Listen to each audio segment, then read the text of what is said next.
भाई लोग जिनके भी एमपी पुलिस कांस्टेबल के रिटन एग्ज़ाम में कम नंबर हैं तो वो लोग डाउट में पड़े हुए हैं कि मुझे फिजिकल की तैयारी करना चाहिए या नहीं। तो उन भाई लोगों के लिए यह वीडियो स्पेशली डेडिकेटेड होने वाला है। वो लोग इतना ज़्यादा कन्फ्यूजन में हैं लाइफ में कि वो अपनी लाइफ का फैसला ही नहीं कर पा रहे हैं कि उनको रनिंग करना चाहिए भी या नहीं। तो इस वीडियो में मैं आप लोगों को सब कुछ बताऊँगा, दिखाऊँगा कि क्या कुछ आपको करना चाहिए, क्या डिसीजन आपको लेना चाहिए, क्योंकि अब आपके पास बिल्कुल समय नहीं है। क्यों नहीं समय? क्योंकि आप लोगों का रिजल्ट में भी जनवरी 2024 में देखने को मिल जाए। और ये अनुमानित है कि आ सकता है दोस्तों कि कोई एक आधिकारिक घोषणा नहीं की गई, परंतु जहां तक सभी का मानना है, मीडिया रिपोर्ट, समाचार पत्रों का, तो आप लोगों का रिजल्ट श्योरिटी के साथ बोला जा रहा है, दावा के साथ, कि आप लोगों का जो कि रिजल्ट है तो 31 जनवरी 2024 के अंदर तक आने की मतलब पॉसिबिलिटी जताई जा रही है। अब आप लोग देख पाएंगे और हम सभी इंतज़ार करने के अलावा कुछ ही नहीं है। देखिए दोस्तों, क्योंकि patience has power like to God. चलो धैर्य रखते हैं, शायद भगवान सुन ले हमारी। तो धैर्य रखते हैं और 31 जनवरी 2024 तक। और इसके बाद अब आप लोगों को मैं बता देता हूं कि एमपी पुलिस कांस्टेबल का जो यानी कि नंबर बढ़ेंगे या घटेंगे, ये तो टोटली नॉर्मलाइजेशन प्रोसेस पर डिपेंड करता है। और कैसा रहा आपका शिफ्ट, कैसा था, है ना, आपके शिफ्ट में पेपर का जो है तो वे कैसा था, यानी कि टफ था या कि इजी था, इस पर डिपेंड करेगा कि आप लोगों का नंबर इंक्रीज होगा या फिर डिक्रीज होगा।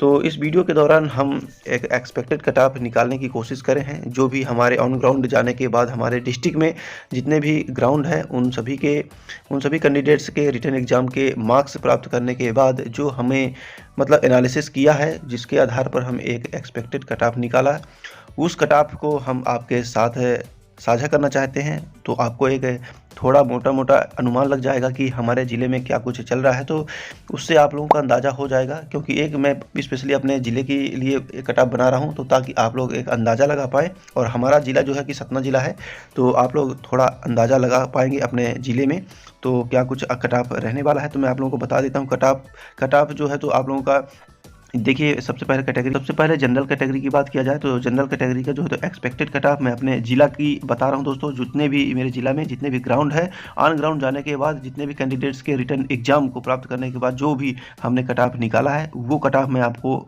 बताने वाला हूँ। तो जनरल कैटेगरी का जो कट ऑफ एक्सपेक्टेड रहने वाला है 65 से 70 के बीच में रहने वाला है। देन इसके बाद ओबीसी अन्य पिछड़ा वर्ग का जो कट ऑफ रहने वाला है दोस्तों 60 से 65 के बीच रहने वाला है।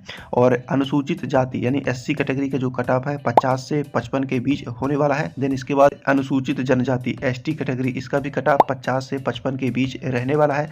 इसके बाद बात करते हैं ईडब्ल्यूएस, यानी कि दोस्तों ये ईडब्ल्यूएस की जो श्रेणी है जनरल कैटेगरी के ही अंतर्गत आती है, परंतु इसको अच्छा खासा रिलैक्सेशन मिल जाता है। तो इसका भी जो कट ऑफ है 60 से 65 के बीच रहने वाला है। यानी कि अब मैं आप लोगों को बता दिया हूं जो कि मेरे ज़िला में जितने के भी कैंडिडेट्स तैयारी कर रहे हैं एमपी पुलिस की, और जितने भी एमपी पुलिस का एग्ज़ाम दिए थे, उनका अंक प्राप्त करने के आधार पर हमने जो एक्सपेक्टेड कट ऑफ निकाला है, तो आपको थोड़ा नॉलेज हो जाएगा कि क्या कुछ ज़िले में हमारे चल रहा है। तो आप लोग अपने ज़िले का अंदाज़ा लगा पाएंगे कि क्या कुछ कट ऑफ हो सकता है। इसी के इर्द गिर्द भी हो सकता है। मैं आप लोगों को ऑफिशियल नोटिफिकेशन दिखा देता हूं। आपके नंबर कम भी है, परंतु आपको निराश बिल्कुल नहीं होना, क्योंकि दोस्तों इसमें लिखा हुआ है साफ साफ, आप लोग देख पाएंगे। मैं आप लोगों को दिखाने की कोशिश कर रहा हूँ दोस्तों। Official notification MP police constable के पेज नंबर 14 में लिखा हुआ है। इस बात को बिल्कुल पॉइंट से देखिए, ध्यान से देखिएगा, इसमें गौर करने लायक बातें हैं, क्योंकि ये कोई मजाक में नहीं लिखा हुआ है। इसमें लिखा हुआ है प्रथम चरण लिखित परीक्षा के कट ऑफ अंकों के आधार पर वर्टिकल श्रेणी के विज्ञापित पदों के विरुद्ध 7 गुना अभ्यर्थियों को अगले चरण के लिए चुना जाएगा। ठीक है, 7 गुना कैंडिडेट को चुना जाएगा। प्रथम चरण की परीक्षा में कट ऑफ के बराबर अंक प्राप्त करने वाले सभी अभ्यर्थियों को शारीरिक दक्षता परीक्षण यानी कि फिजिकल के लिए बुलाया जाएगा, भले ही कुल संख्या विज्ञापित रिक्तियों की 7 गुना से अधिक हो।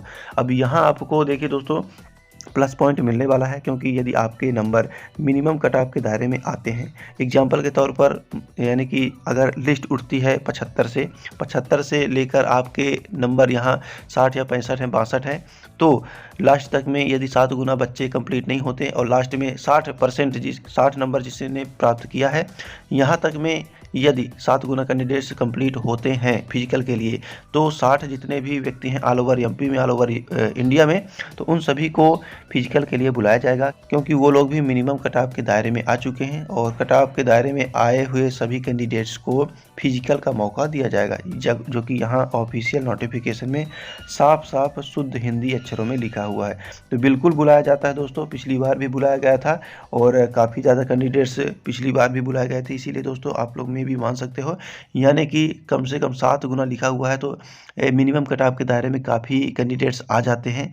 तो उस दौरान आपको भी फिजिकल के लिए मौका दिया जाएगा, जो कि आपके लिए बहुत ही बड़ा प्लस पॉइंट है और आप लोग अपना अच्छा खासा प्रदर्शन दिखा के फिजिकल में आप लोग अपना यानी वर्दी पहनने का सपना साकार कर सकते हो। तो इसलिए बिल्कुल निराश नहीं होना, आपके नंबर कम भी हैं फिर भी फिजिकल में जी जान लगा देना है, क्योंकि दोस्तों ये जो प्रयास है ना आपका फिजिकल के लिए बेहतरीन रहेगा, तो आपका आगे चल के यूपी पुलिस कांस्टेबल में भी काम आएगा। क्योंकि दोस्तों आप लोग फिजिकल करते रहिए, क्योंकि फिजिकल कभी निरर्थक नहीं जाएगा, आप लोगों के काम ही आएगा। और एसएससी जीडी यानी कि एसएससी जीडी में भी आपके काम ही आने वाला है, यूपी पुलिस कांस्टेबल में भी काम आने वाला है, आरपीएफ एसआई कांस्टेबल की भर्ती जल्द आने वाली है, उसमें भी आपका फिजिकल काम ही आने वाला है। तो इसीलिए फिजिकल में लगे रहिएगा, फिजिकल को बिल्कुल मत छोड़िएगा दोस्तों, नहीं तो आपको बहुत ज़्यादा नुकसान हो सकता है। और बस यही मैं आपको बताना चाहूँगा, बार बार यही रिक्वेस्ट करना चाहूँगा कि आप लोग बिल्कुल देखिए फिजिकल में लगे रहिएगा, कोई दिक्कत नहीं है। और देखो रिजल्ट तो आ ही जाएगा, बहुत लोगों का मानना है कि जनवरी महीने में आप लोगों का रिजल्ट आने की पूरी संभावना है। अब मैंने आपको एक्सपेक्टेड कट ऑफ भी बता दिया अपने ज़िले का, तो आप लोग भी एक अनुमान लगा सकते हो मोटा मोटा कि आपके ज़िले में भी कितना जा सकता है। तो इर्द गिर्द ही 1-2 नंबर इंक्रीज या डिक्रीज हो सकते हैं मे भी, तो आप लोग ऐसा अनुमान लगा के और आप अपने फिजिकल को एक मतलब रनिंग करना प्रारंभ कर दीजिए। एक आधार मान लीजिए कि आपका फरवरी में होना प्रारंभ हो जाएगा, जबकि जनवरी में आएगा रिजल्ट, तो फरवरी में तो होना श्योर है कि आपका फिजिकल हो जाएगा। तो एक फरवरी को आप लोग एक निश्चित डेट को एक आधार मान लीजिए, आधार मान लोगे तो आपके जो है फिजिकल करने में आसानी होगी और अच्छे तरीके से आप लोग फिजिकल कर पाओगे और मन लगेगा और आप जो है तो सफल भी होगे। तो चलो, और अच्छे से मतलब कि फिजिकल में विशेष ध्यान देना, रनिंग में, बाकी लॉन्ग जंप में उतना ज़्यादा आपको करने की आवश्यकता नहीं है, क्योंकि आपको इंजरी से बच के रहना है, क्योंकि दोस्तों ठंड का टाइम भी है और आपको मतलब फिजिकल बहुत अच्छे तरीके से करना है, केयर के साथ करना है, किसी प्रकार का कोई नुकसान अपने शरीर के साथ नहीं करवा लेना है। तो आज के लिए बस इतना ही दोस्तों। यदि वीडियो ज़रा भी इंफॉर्मेशनल लगा हो तो वीडियो को लाइक करते हुए अपने छोटे भाई के चैनल को भी सब्सक्राइब कर लीजिएगा। जो भी अपडेट आता रहेगा आपको टाइम टू टाइम मिलता रहेगा। बस पढ़ाई में लगे रहिए, अपने फिजिकल में लगे रहिए। जय हिंद, जय भारत।